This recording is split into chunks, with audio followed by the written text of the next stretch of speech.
First question is from Chris Demosthenes. Are partial reps effective, and when do they have a place in a workout program? Partial reps are extremely effective when used properly. Okay, so they're not that effective if you use them just as a way to lift more weight. If you're doing it because you can't do a full range of motion squat or press or whatever. But if you use them to train a particular range of motion that you may have a weakness in. Yeah, from a performance aspect. Yeah, so let's say that when you bench press, that you get the bar a half an inch off your chest, then you get stuck. And if you could just move it 4 inches, then you'll be able to press the bar up. Well, you could train in that range of motion where you come all the way down and come up a little bit and come back down and strengthen that part of the range of motion in order to strengthen a weak part of the rep. So that's one effective way. The other effective way, which I'm going to be very, very careful how I say this because people are going to take this too far, but if you're training and you're utilizing intensity as the main factor to elicit muscle growth, if you're going through a phase, for example, MAPS Anabolic Advanced has this, right? Where there are definite now it's used judiciously, but there are segments where you're trying to go to failure and beyond. Partial reps can be good here as well. What does that mean by beyond? Well, you go to technical failure, meaning, I can't do another full rep without bad form.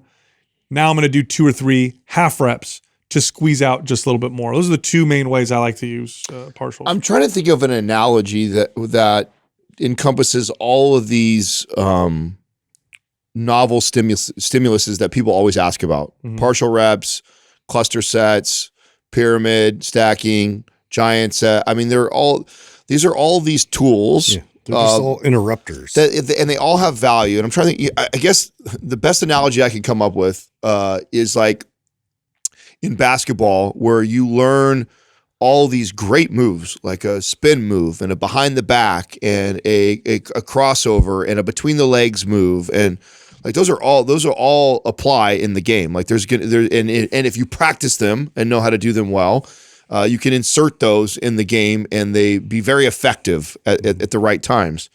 But you know how ridiculous you would look if you came down the court and every move was a move, right? If it was you went between the legs and you went behind the back and then you were constantly doing that, it would be ridiculous and you wouldn't be very effective at the game. Margin for error would increase substantially. Right. And so I think that's kind of similar in this situation. Like, man, they got great value, but people abuse them and they look ridiculous. They constantly are using all these stimuluses, and it's like, man, the fundamentals are what's going to move the needle. Like your standard 5x5, of your biggest 5 lifts and working on good form and technique and tempo, and like that is like the meat and potatoes of you like moving the needle when it comes to strength, performance, sculpting your body. Like that is, you stay there 90% of the time, just getting good at that stuff, and then.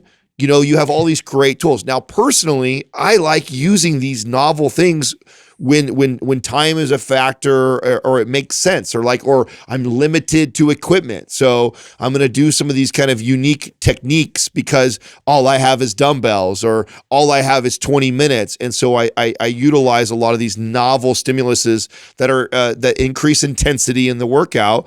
And because I don't do it very often, I get a great response from it versus how I used it as a kid, because I too was like fascinated by all these, magazine articles where I read about a cluster set or I read about partial reps. And of course, when you read about them, they attach them to some study that says this will elicit this much more change by doing this, or it gets this much more muscle activation. And so we gravitate towards it like it's going to make this big difference. And it's like, no, that's not the bulk of your training. Your bulk of your training should be the fundamentals, and then every once in a while you add this. It's the flair.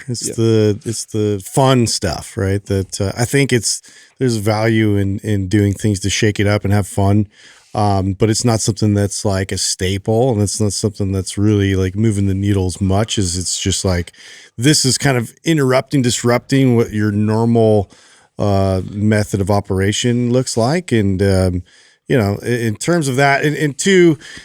From a performance aspect, so like doing a partial squat and things like that, it will apply for a leverage perspective. With you're using like 7-foot guy like that's squatting down, and like, you know, his full range of, like, his optimal depth in terms of like being able to generate force is the consideration there. So it looks different than, say, somebody that's trying to go like full range of motion ass to grass squat. So I mean, you can justify it in like certain directions like that, but overall, like you know, the majority of people need to like seek out a full range of motion exercise. Yeah, there's a bit of a belief too that like, and this was more in the 90s. You still see this somewhat, but in the 90s, this became a thing for a second. And the reason why it fell out of favor is it didn't work. But the belief was that the load on the bar, which created a lot of tension, mattered more than the full range of motion. So they said, okay, if you could bench press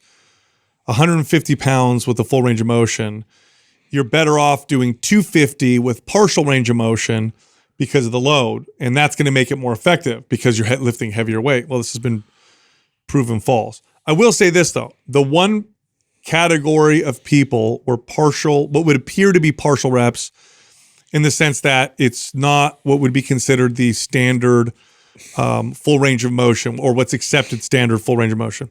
The one category of people where they could train with lots of partial reps are athletes when it's specifically applied to what they're working on in training. Now, if you get a beginner basketball player, you got kids you're working with, full range of motion. You get advanced players. I'm not going to take a D1 basketball player and have him work on full range of motion squats. He's going to get more out of training partial, half or quarter squats, because that's the strength that he needs to develop in a sport. In fact, full range of motion squats may actually change his recruitment patterns on the court to the point where it takes away from his performance. And you see this sometimes when they post videos of high-level athletes doing these half squats, and then all the trainers on the internet who have no idea, oh, that's dumb, that's not even a full squat. It's like, okay, you don't understand what they're training for. It's totally different.